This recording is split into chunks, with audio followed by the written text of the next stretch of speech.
ഈശോമിശിഹായ്ക്കും സ്തുതിയായിരിക്കട്ടെ.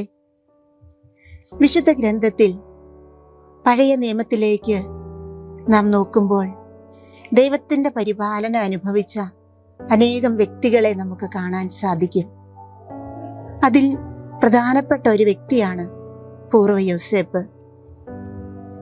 ഫറവോയുടെ കാരാഗ്രഹത്തിൽ നിന്ന് ഈജിപ്തിൻ്റെ മുഴുവനും ഇസ്രായേൽ ഭവനത്തിൻ്റെയും രക്ഷകനായി മാറുന്ന കാഴ്ചയാണ് ജോസഫിന്റെ ജീവിതത്തിലൂടെ നാം കാണുന്നത്. വലിയ കുറ്റക്കാരനായി ഫറവോ ജോസഫിനെ കരുതിയിരുന്നെങ്കിലും ദൈവപരിപാലനയാൽ അദ്ദേഹം ജോസഫിനെ പിന്നീട് ലോകത്തിന്റെ രക്ഷകൻ എന്നർത്ഥമുള്ള സഫ്നത്ത് ഫനേയ എന്ന് വിളിക്കുന്നു.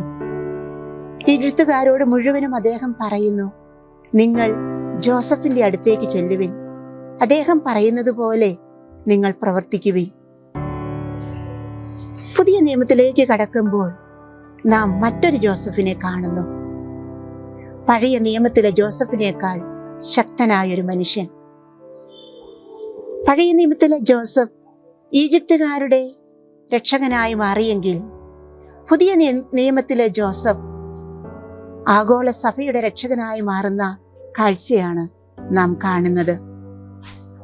കാരുണ്യം തുളുമ്പി നിൽക്കുന്ന ആ പുണ്യനാഥന്റെ അടുക്കൽ നമ്മുടെ എല്ലാ ആഗ്രഹ അഭിലാഷങ്ങളും നമുക്ക് സമർപ്പിക്കാം.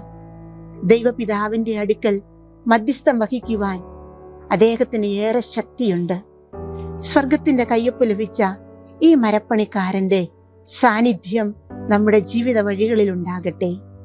നന്ദി.